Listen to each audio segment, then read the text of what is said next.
उनको गंधर्व कहते हैं, आज भी, उस समय भी गंधर्व कहते थे। वो गंधर्व गंधमादन पर्वत है और उसकी विशेषता यह है कि उसके ऊपर जितने पेड़ हैं और हवा जब बहती है तो पेड़ों प्रत्येक पत्ते में छेद है, ऐसे ही पेड़ है वो। उन छेद के अंदर से जो हवा बहती है तो बिल्कुल एक अजीब सी स्वर लहरी निकलती है, कोई गातन जैसे बांसुरी बज रही है, बिल्कुल बांसुरी की आवाज जैसे आदमी मंत्र मुग्ध सा हो जाता है, जैसे कृष्ण कहीं खड़े खड़े बांसुरी बजा रहे हैं और आदमी बिल्कुल चित्र लिखित सा खड़ा हो जाए, वैसा ऑटोमेटिकली उस हवा के माध्यम से उस गंधर्व पहाड़ पर संगीत आज भी सुनने को मिल जाता है।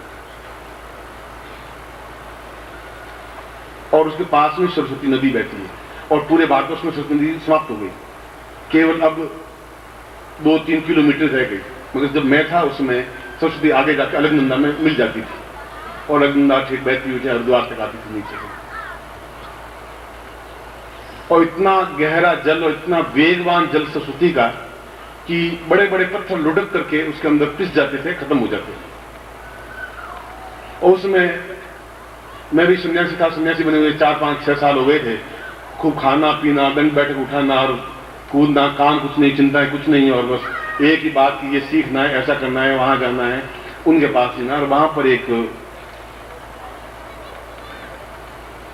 गंधर्व स्वामी रहते थे, गंधर्व पहाड़ था और गंधर्व स्वामी थे और गंधेश्वरानंद उनका नाम था, मगर बड़े वृद्ध थे। मगर वृद्ध होने के बाद इनमें ताकत बहुत थी, बहुत क्षमता थी, बहुत पौरुष था। गाते थे तो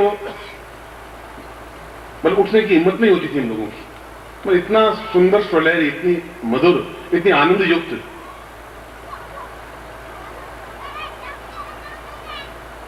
मैं वहां करीब 1.25 साल रहा उस पहाड़ पर। वहां पर नंदारण पर्वत है उसके पास में, बद्रीनाथ, ये सारा इस एरिया में करीब 1.25 साल के आसपास उन दिनों में रहा।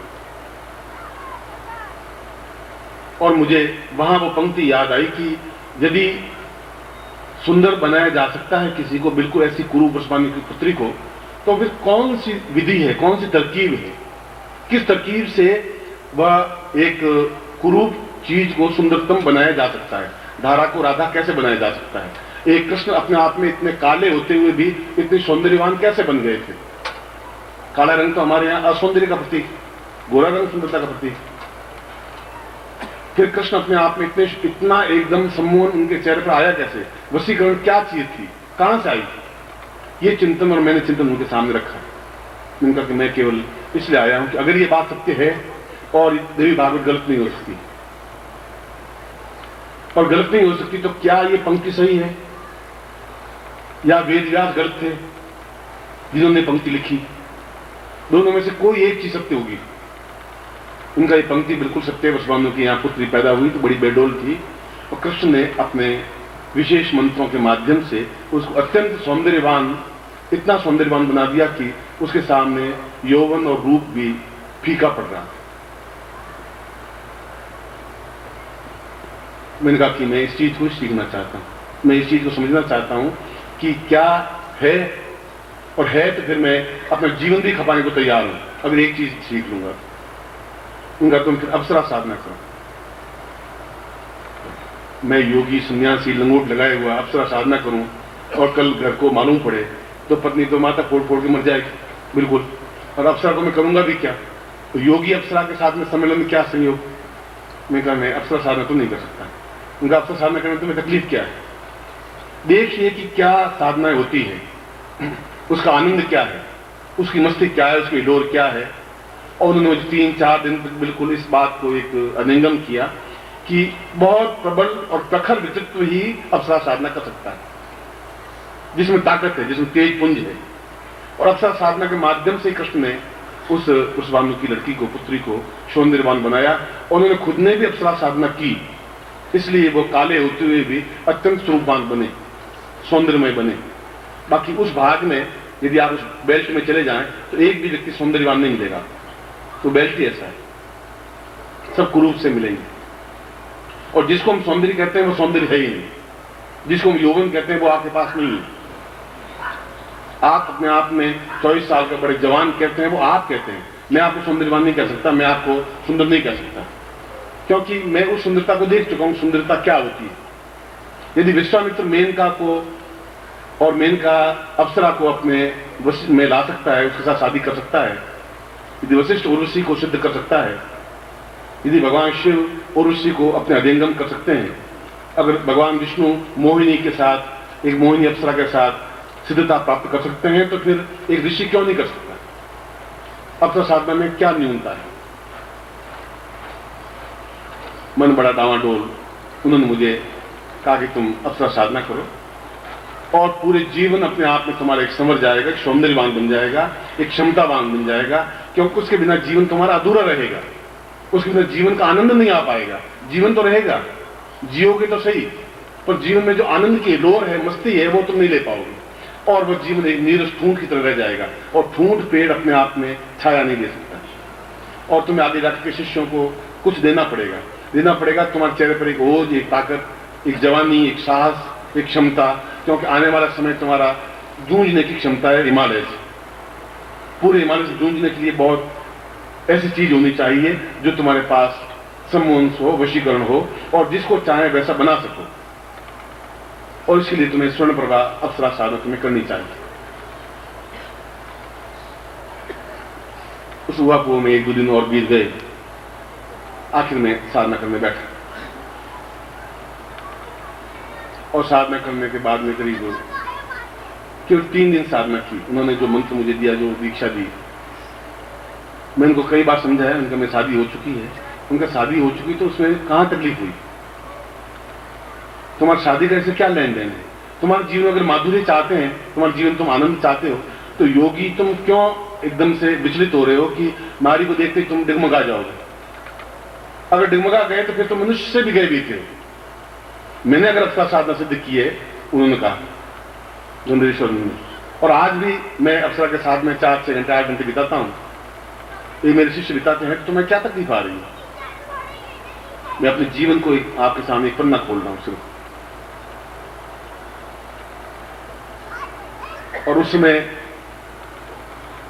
एक शरीर में एक ताकत तो बहुत थी, पत्थर की तरह सारा सख्त शरीर था, अगर कील भी ठोक देते तो उससे शरीर में घुसती नहीं थी, और कई घंटे सरस्वती नदी में उल्टा बहता ही रहता था, चलता रहता था, अलकनंदा में बहता, और लोग पागलों की तरह मुझे देखते कि ये क्या हो रहा है, मगर मैं खुद अपने आप में आपे में नहीं था। यौवन का एक इतना उद्दाम वेग था कि मैं अपने आप को उसमें झेल नहीं पा रहा था। कभी उस पत्थर को उठा के फेंकता, कभी जैसे पागलपन की एक चरम सीमा हो, कुछ वैसी स्टेज बन गई थी जीवन की। शरीर में इतना वेग, उद्दाम सा आ गया था, और वह साधना बड़ी कोमल, एक स्त्रीण, एक नाजुक, दोनों का कहीं मेल नहीं था। फिर भी जब उन्होंने मुझे साधना करवाना शुरू किया, मैं साधना तो नहीं करूंगा, आप मुझे कोई ऐसी दीक्षा दे दें, कुछ ऐसा कर दें, या साधना दे तो छोटी सी साधना दे। आप मुझे 6 महीने रखना चाहें, 6 महीने आपके साथ नहीं रह पाऊंगा मैं। एक दिन में टिकता नहीं है। बहता हुआ पानी, रमता हुआ साधु ही काम का है। एक दिन टिका तो साधु गया, पानी रुका तो धारा नहीं बनेगी, तालाब बन जाए। इसलिए 6 महीने आपके साथ नहीं रह सकती।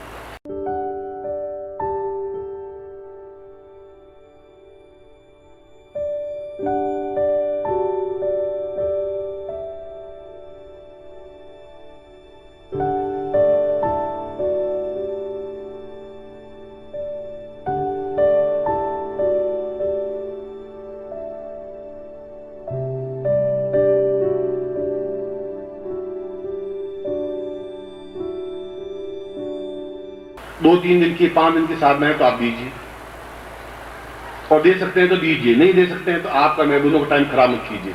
तो मुझे विश्वास नहीं है कि आपने कोई साधना सिद्ध की होगी अप्सरा, लग नहीं रहा। लग रहा है तो फिर मैं नदी में कूद रहा हूं, आप मेरे साथ कूदिए, आई, या तो आप थकेंगे या मैं थकूंगा। अब गुरु को ऐसा कहना बड़ा एक विचित्र सा खेल, वो भी 2 मिनट, उसने कहा चल मेरा, पकड़ा, हाथ झटका तो ऐसा लगा जैसे 20 फुट फेंक दिया हो। बड़ा ताकत दिख रहा, तो बिल्कुल सफेद दाढ़ी है, ताकत इतनी कि एक हाथ से झटका दिया मेरे जैसे आदमी को, वहां जाके गिर गया हूं।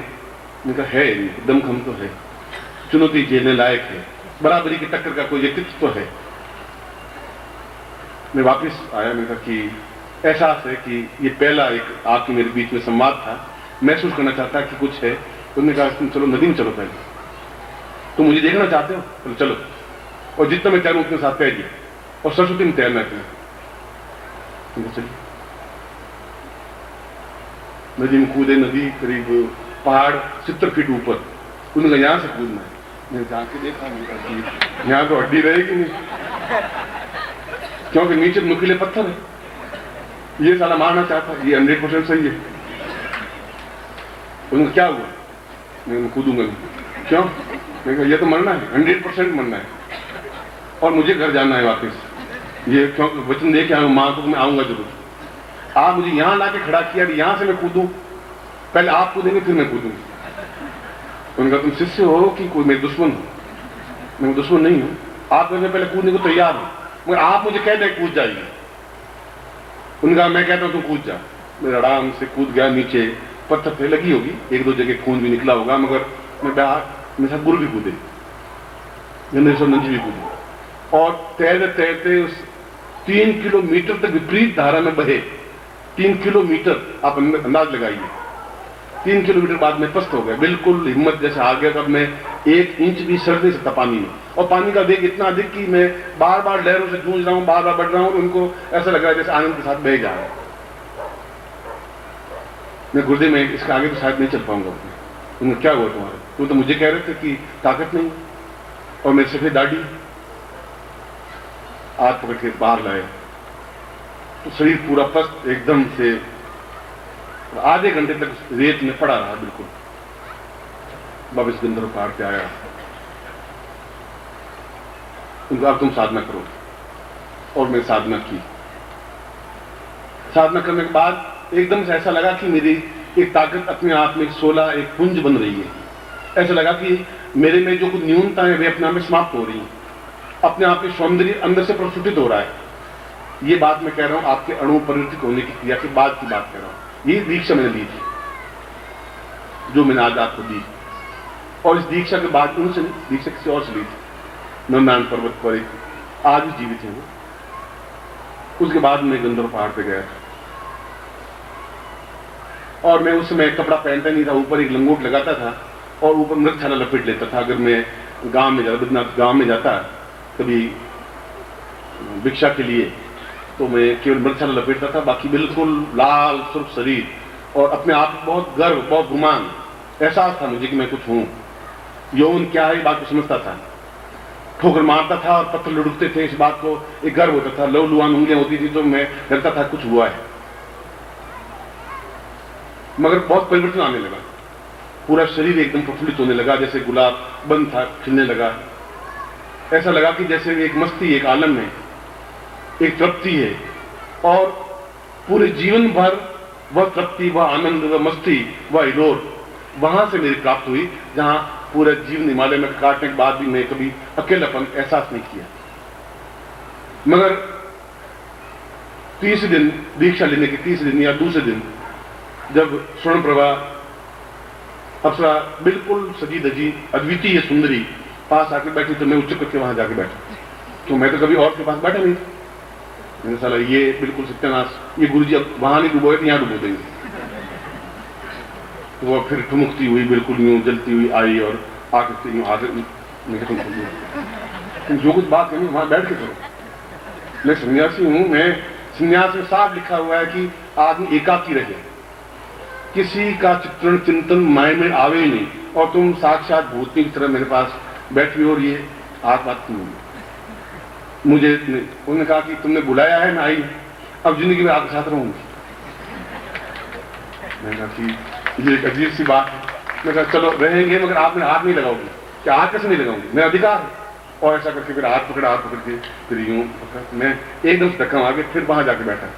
अब मैं आगे आगे, वो पीछे पीछे, वो पूरा दिन साधना में ऐसे ही बीता मेरा। वो एक नवीन साधना हुई।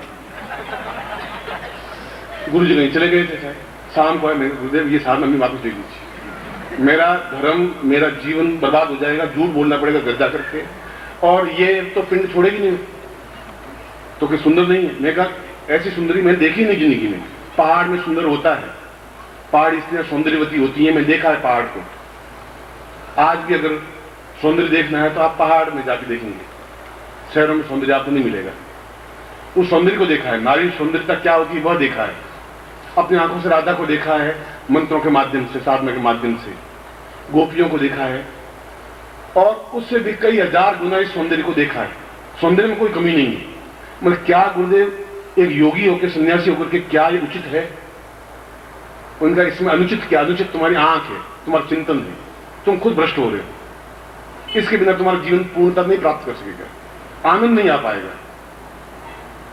और आनंद के लिए अप्सरा साधना मैंने जानबूझ के तुम्हें दी है, क्योंकि तुम्हारे आगे जीवन का पाथ है मुझे क्लियर है, आगे का रास्ता मुझे मालूम है कि तुम कितना एक विषम परिस्थितियों में तुम जीवन बिताओगे हिमालय में। और तुम्हें अगर सिद्धार्थ समझाना है विशेष कार्य के लिए तुम इस पृथ्वी पर तुम आए हो, मैं नहीं समझ पा रहा, मैं तुम्हें समझा रहा हूं। और तुमने कहा कि कृष्ण क्यों सुंदर हुए, और तुमने कहा कि राधा को कैसे सौंदर्यमयी बनाया, इस प्रकार सौंदर्यमयी बनाया। इसके पूरे तेज पुंज को राधा में समाहित किया और वह सौंदर्यवती बनी, और उसके पूरे सौंदर्य को अपने आप में प्रस्फुटित किया कृष्ण ने, तब एक सम्मोहन बना। अगर नारी में सम्मोहन और आकर्षण नहीं है तो फिर नारी नहीं बन सकती, सौंदर्य नहीं बन सकता। खैर 5-7 दिन बहुत ही उलझन में रहा, निकलता गया उलझन से, मगर उसके बाद मैंने महसूस किया कि वास्तव में जीवन का सौंदर्य, जीवन का एक श्रृंगार, जीवन का एक आनंद है, विरोध है। और यही दिन थे, फागुन के दिन थे, और फागुन तो पूरे भारतवर्ष में खेला जाता है, एक वसंत बहता है, एक नई हवा सी बहती है और एक झूमने की क्रिया होती है। ऐसे ही दिन में अभी बैठा बैठा चिंतन यही कर रहा था कि वो भी एक क्षण था कि 5-6 दिन मैं पूरे गंधर्व पहाड़ भागता रहा, और वो पीछे, मतलब जब देखो बिल्कुल पास में। मैं साधना करना चाहता हूँ और आज्ञा मानी, तो आज्ञा सिद्ध किया है, आज्ञा मानता हूँ, तो वहां बैठो, उनको बैठूंगी पास में, दूर तो बैठूंगी नहीं, और सशरीर बैठूंगी और स्पर्श करती हुई बैठूंगी। गुरुजी ने ऐसी आज्ञा दी। फिर मैं गुरुजी पास गया, मैंने कहा आप इतना कर लीजिए गुरुजी कि ये 2 फुट दूर बैठ जाए, मैं 2 फुट दूर बैठूं, नहीं देखूंगी इधर, देखूंगा तो फिर मेरा माइंड फिर विकृत होगा, मन जब नहीं कर पाऊंगा, फिर वो सौंदर्य में ही हो जाएगा। उसने कहा सौंदर्य को पूरे अपने आप में आत्मसात करना है, देखना नहीं है, अपने आप में लीन करने की क्रिया करनी है। तुम्हारे अंदर उर बसी, हृदय के अंदर बसी हुई हो, ये स्वर्ण प्रभा है, तुम्हारा सारा शरीर लोहे की तरह है, उसको सोने की तरफ दमकाना है तो स्वर्ण प्रभा को सिद्ध करना ही पड़ेगा, तुम्हें अपने अंदर समाहित करना ही पड़ेगा, फिर तुम वृद्ध नहीं हो सकोगे। और वृद्ध शरीर होगा, तुम्हारा मन वृद्ध नहीं हो पाएगा, तुम्हारी जबान वृद्ध नहीं हो पाएगी, तुम्हारी चेतना वृद्ध नहीं हो पाएगी, तुम्हारी आंख की ज्योति वृद्ध नहीं हो पाएगी। शरीर तो अपने आप में बहुत छोटी चीज है, जिस दिन भी चाहो कायाकल्प तुम कर सकोगे, केवल इसी साधना के माध्यम से, उसमें भी यही साधना तुम्हारी काम करेगी। और कई लोग साक्षी हैं कि आज से 8 महीने पहले मैं निश्चय कर लिया था कि मैं दिल्ली छोड़ करके किसी एकांत स्थान में जाकर कायाकल्प करूंगा और वापस पूर्ण 25 साल का 30 साल का बनकर के वापस आऊंगा। ऐसा मैंने कहा भी, 1-2 शिष्यों को साथ ले जाने की निश्चय किया, फिर कुछ परिस्थिति आई, नहीं जा पाया। फिर अभी 6 महीने 8 महीने पहले की बात कर रहा, मैंने कहा पूरा अपने आप को कायाकल्प करना है। और गुरु ने कहा था कि इसी मंत्र के माध्यम से कायाकल्प कर पाओगे, क्योंकि धीरे धीरे जो सौंदर्य सूखता जाएगा अंदर से, तो वृद्धता तुम्हारे आप आएगी, शरीर में झुर्रियां आएंगी, वापिस तुम कायाकल्प कर सकोगे, उसमें भी ये तुम्हारे काम आएगा। जितने साल तुम रहो अपने आप में यौनवान, उद्दाम और सौंदर्यमय बने रहो।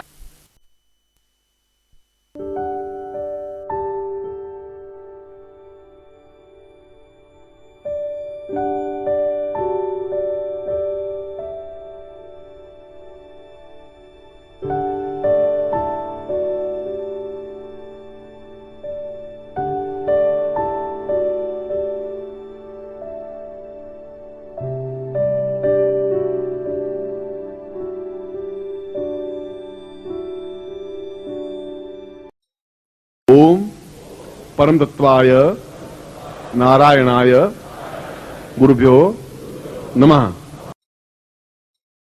ओम ह्रीं मम प्राण देह रोम प्रतिरोम चैतन्य जाग्रय ह्रीं ओम नमः। ओम भूर्भुवः स्वः तत्सवितुर्वरेण्यं भर्गो देवस्य धीमहि धियो यो नः प्रचोदयात्।